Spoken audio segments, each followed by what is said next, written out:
കളങ്കാവ്. Jithin K ജോസാണ് ഇതിൻ്റെ സംവിധാനം. മമ്മൂട്ടി, വിനായകൻ എന്നിവരാണ് ഇതിൻ്റെ കേന്ദ്ര കഥാപാത്രങ്ങളായി അഭിനയിച്ചിരിക്കുന്നത്.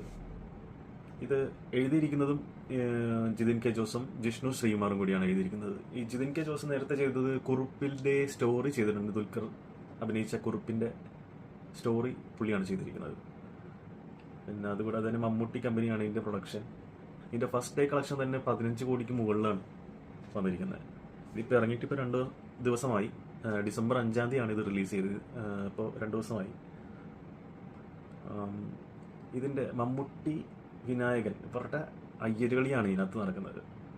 പക്ഷെ മമ്മൂട്ടി എന്ന് പറയുമ്പോൾ മമ്മൂട്ടി ഇതിനു മുന്നേ ഇതുപോലത്തെ ഒരു ക്യാരക്ടർ ചെയ്തിട്ടില്ല.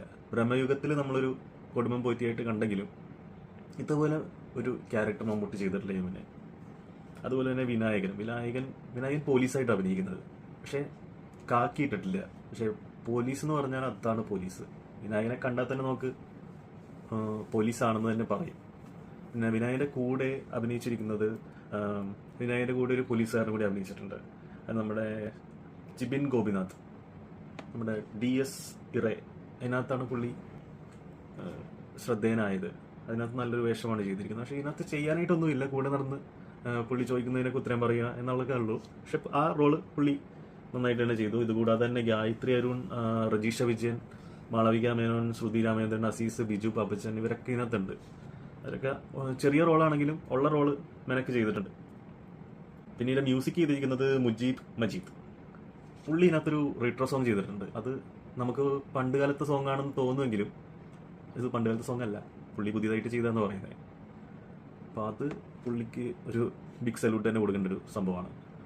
പിന്നെ ഇതിൻ്റെ പ്രൊമോഷന് മമ്മൂട്ടിയും കുറച്ച് 10-20 പെണ്ണുങ്ങളുമായിട്ടൊരു ഫോട്ടോഷൂട്ട് ഉണ്ടാക്കും. അപ്പോൾ അത് എന്തിനാണെന്നുള്ളത്, അവരാരൊക്കെയാണെന്നുള്ളത് ഇത് പടം കണ്ടു കഴിഞ്ഞപ്പോഴാണത് ക്ലിക്കായത് സംഭവം. ഇതൊരു ക്രൈം ത്രില്ലർ ആ ഒരു ജോണറിൽ പെട്ടതാണ്.